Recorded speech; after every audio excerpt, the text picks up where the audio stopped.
Bonjour à tous et bienvenue dans Marketing Square. Aujourd'hui, on va voir comment le marketing d'influence peut potentiellement vous sauver la mise cette année en vous aidant non seulement à mieux communiquer, à devenir plus visible, mais aussi à convertir beaucoup plus facilement qu'auparavant. Surfez sur la tendance du marketing d'influence. Chez 18h08, ils concoctent des stratégies uniques et sur mesure, adaptées à chaque phase de votre parcours. Que vous cherchiez à booster votre notoriété ou à doper vos conversions, ils maîtrisent tout de A à Z.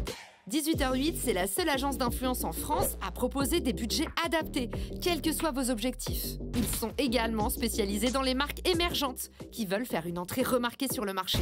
Alors rendez-vous vite sur 18h08.fr/marketing square x 18h08 ou cliquez sur le lien dans la description pour regarder ce qu'on vous a préparé. Dans une époque où tout le monde vend et où personne n'achète, on a besoin de nouveaux leviers pour se différencier. Et c'est là où l'influence marketing rentre en jeu, non seulement en vous aidant à déléguer le marketing à des gens qui savent très bien faire ça, mais également en vous permettant de trouver des nouvelles voies pour représenter vos produits. Si comme moi, vous n'êtes pas passé par la case école de commerce, c'est le moment de se rattraper avec une anti-sèche rapide. Il existe 3 types de médias. Le paid media, la publicité, pour laquelle on met un prix donné, pour avoir un panneau d'affichage dans le métro, pour avoir un placement en newsletter. Le earned media, qui est la publicité qui est offerte, c'est-à-dire les autres en parlent, par exemple vos clients, vos employés ou potentiellement même des influenceurs. Et la dernière partie, c'est le owned media. Ce sont les canaux dont vous êtes propriétaire, comme votre blog, votre propre newsletter, vos comptes réseaux sociaux. Aujourd'hui, une bonne stratégie média, ce n'est pas utiliser une ou deux parts de ce camembert, mais c'est relier les trois et surtout utiliser le pouvoir de l'influence marketing pour faire rayonner ces 3 types de médias. Pendant longtemps, on a cru que les influenceurs allaient être cantonnés à la case du earned media ou du paid media. En réalité, la stratégie gagnante, c'est d'inclure de l'influence marketing dans chacune des parties de ce camembert. C'est là où vous verrez le poids de vos actions. Oui, car un influenceur peut à la fois vous aider en créant du contenu, mais également en étant votre voix dans des publicités ou en accentuant vos propres contenus. Un exemple concret, ma collab avec HubSpot. Quand je travaille avec HubSpot, je peux à la fois créer du contenu en mentionnant HubSpot sur mes canaux, je peux également prêter mon visage dans le cadre d'une publicité HubSpot qui sera diffusée par exemple sur les réseaux sociaux. Et je peux également contribuer à un livre blanc sur le site de HubSpot, sur leurs canaux et aider à la diffusion de celui-ci. Aujourd'hui, le principal problème de l'influence marketing, c'est qu'il existe assez peu de recul. Du coup, tout le monde y va un peu à la baguette du sourcier sans avoir des vrais outils ou des vraies méthodes. En général, ça donne une industrie qui est opaque et des opérations qui sont bancales parce que les prix ne sont pas les mêmes pour tout le monde, le ROI est incertain et parfois très peu traqué, et puis surtout, tout le monde est quasiment nouveau dans le secteur, que ce soit côté influenceur ou côté annonceur. Je vous donne les 3 gros pièges à éviter. Le premier piège à éviter, c'est de faire une création trop commerciale. La plupart des marques vont imposer un pitch ultra commercial avec des arguments ringardos, vont nous pousser à mettre des liens avec notre nom à l'intérieur et à promouvoir des codes affiliés pas beaux. Si vous êtes une marque, vous devez fuir ces campagnes trop commerciales, ça ne crée pas de la sympathie envers la marque et surtout, les audiences sont capables de sentir que le style n'est pas du tout naturel. Le deuxième gros piège dans lequel il ne faut pas tomber, c'est de choisir un influenceur pas adapté. Ne choisissez pas un influenceur qui vous plaît, qui vous parle et que vous suivez. Choisissez plutôt un influenceur qui parle déjà à vos clients. Autrement dit, si vous êtes dans le secteur de la vente, n'allez pas forcément chercher l'influenceur le plus en vue dans le secteur de la vente. Concentrez-vous plutôt sur là où vos audiences se laissent influencer. Allez stalker sur les comptes de vos clients. Quels sont les derniers posts sous lesquels ils ont interagi? Mieux vaut choisir des influenceurs plus petits, mais qui parlent précisément à vos clients. Également, attention aux gros influenceurs qui collaborent avec toutes les marques possibles et inimaginables. En allant chercher un influenceur de taille moyenne, mais qui vous sera plus fidèle, vous avez moyen de créer une bien plus belle histoire. Troisième écueil principal, et celui-là, personne ne le voit jamais venir, le tunnel de vente. Souvent, quand une marque ne voit pas le retour sur investissement sur ses actions, elle va voir l'influenceur en lui faisant des reproches. Oui, tu n'as pas bien indiqué le lien, je suis pas sûre du message qu'on a utilisé. En général, les torts sont partagés. Il est fortement possible que le tunnel de vente soit mal adapté. Une chose que vous devez absolument faire avant de tester toute campagne, c'est pas seulement valider les éléments de l'influenceur, c'est aussi retracer tout votre parcours d'achat. À partir du moment où l'influenceur génère la demande, crée le désir ou le besoin, combien de clics faut-il avant l'achat? Si vous avez un produit cher ou complexe à comprendre, n'allez pas chercher de la vente en direct via les influenceurs. Préférez récolter des leads que vous allez après nourrir via vos propres canaux. Parfois, les marques ne savent pas très bien à quoi s'attendre et dressent des objectifs irréalisables. Le mieux est d'avoir une discussion à cœur ouvert avec l'influenceur pour dresser ensemble les objectifs à atteindre. Plus vous êtes dans cette démarche de co-création, plus vous avez des chances de créer du lien, de la confiance et d'avoir des résultats absolus avec votre influenceur. Maintenant que vous connaissez les pièges à éviter, vous allez certainement me dire « Merci Caro, mais où trouver les bons influenceurs et comment savoir comment les approcher ?» Il y a différentes sources pour trouver des influenceurs en fonction de votre degré de maturité sur le marché. Si vous voulez collaborer avec des influenceurs pour la première fois et que vous êtes une toute petite entreprise, vous pouvez vous contenter des DM. Allez suivre vos clients idéaux et regardez quels sont les influenceurs qui leur font de l'œil. Ensuite, contactez ces influenceurs dans un premier temps pour leur offrir gratuitement vos produits. N'attendez jamais rien en échange. Plus vous allez demander des choses en échange, plus vous allez créer des relations transactionnelles. C'est-à-dire que vous allez baser votre relation sur le concept du donnant-donnant. Si vous basez votre relation sur du donnant-donnant, n'attendez pas des gestes gracieux ou des belles surprises. Commencez donc par donner en offrant votre produit et en proposant un échange d'une quinzaine de minutes avec l'influenceur pour voir si une collaboration est possible. Ayez un discours très ouvert et laissez au maximum l'influenceur décider. Par exemple, ne lui dites pas tout de suite que vous voulez acheter un post LinkedIn. Proposez-lui d'être partie prenante dans la stratégie. Ne négligez pas l'intelligence des influenceurs qui connaissent leurs audiences bien mieux que vous-même. L'influenceur sera le meilleur endroit vers lequel vous dirigez en fonction de vos objectifs. Parfois, les marques viennent me voir pour faire de la génération de leads et veulent m'acheter des épisodes de podcast. D'autres fois, des marques viennent me voir pour faire un maximum de visibilité et me demandent une newsletter sponsorisée. Moi qui connais par cœur mes audiences et leur façon d'acheter, je sais en fonction des objectifs de la marque quel est le meilleur package adapté à chaque prospect.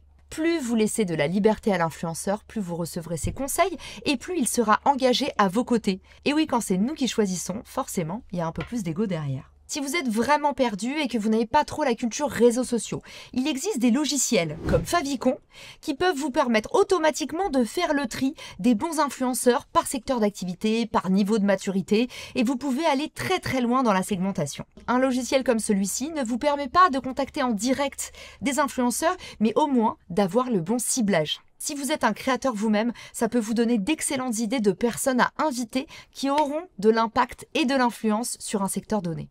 Si vous êtes une marque qui a déjà un petit budget à investir, pour une somme dérisoire, vous pouvez vous faire accompagner par Agence Personnelle qui vous propose d'analyser votre base de données clients ou prospects, vos audiences sur les réseaux sociaux, votre clientèle type et qui va vous trouver les meilleurs influenceurs pour dégoter de nouveaux acheteurs. Le logiciel créé par Agence Personnelle permet automatiquement de screener qui sont vos clients pour trouver les influenceurs adaptés. Les influenceurs qui vont vous trouver de nouveaux clients qui achètent. Dans ces cas-là, vous ne payez que la mise en relation avec l'influenceur. Si vous commencez à avoir un vrai budget et que vous souhaitez déléguer, offrez-vous les services d'une agence d'influence marketing, comme par exemple 18h08, qui est mon sponsor. En plein tournage, je viens de recevoir la visite d'une entrepreneur qui m'a déposé une cure de ses compléments alimentaires. Donc c'est la marque House of Freya et je ne suis pas du tout payée pour en parler, mais je viens de lui dire écoute c'est fou, j'étais en train de faire un sujet sur l'influence marketing, super idée d'aller frapper aux portes et de se présenter en personne. Pour reprendre le fil de notre épisode, je vous expliquais que certaines agences comme 18h08 vous permettaient clé en main de créer des campagnes adaptées à vos prospects. Eux, leur spécialité, c'est de dire « Ok, tu n'y connais rien à l'influence marketing, tu ne connais pas les influenceurs et tu n'as pas trop idée de ce que tu pourrais imaginer sur les réseaux sociaux. Eh bien nous, on va t'imaginer une campagne pré-pensée et te mettre les bonnes personnes dessus. » Autrement dit, ils s'occupent absolument de tout. Mais comment je fais pour avoir l'air un peu de savoir de quoi je cause? Même si je passe par une agence, j'ai envie de maîtriser un peu la bête. La première chose, c'est de ne pas se laisser aveugler par les gros influenceurs. Vous n'êtes pas obligé d'avoir une tête d'affiche pour avoir une campagne qui cartonne. Je vais vous dire, mieux vaut parier sur des étoiles montantes que sur des très gros influenceurs qui vont vous prendre un ticket et potentiellement n'en ont rien à faire de votre marque. Le premier critère pour trouver un influenceur, c'est d'abord quelqu'un qui est sincèrement tombé amoureux de votre produit. Ensuite, ne filtrez pas selon le nombre d'abonnés, mais surtout sur la qualification de l'audience. Mieux vaut un influenceur qui a 5000 personnes ultra qualifiées qu'un influenceur qui touche 1 million. Vous n'avez même pas la garantie qu'il se trouve 5000 contacts qualifiés dans sa base d'abonnés. abonnés. La solution, c'est donc de faire moins et mieux. C'est valable aussi pour la quantité. N'ayez pas les yeux plus gros que le ventre, à vouloir travailler avec des myriades d'influenceurs. Commencez petit, testez. Pour moi, le mieux, c'est de commencer avec 3 influenceurs. Pourquoi un? C'est pas terrible. Parce que quand vous en mettez qu'un seul, il n'a pas le goût de la compétition qu'il y a quand tout simplement la campagne est lancée avec 2 comparses. Également parce qu'à partir de 3 influenceurs, de belles synergies peuvent se créer.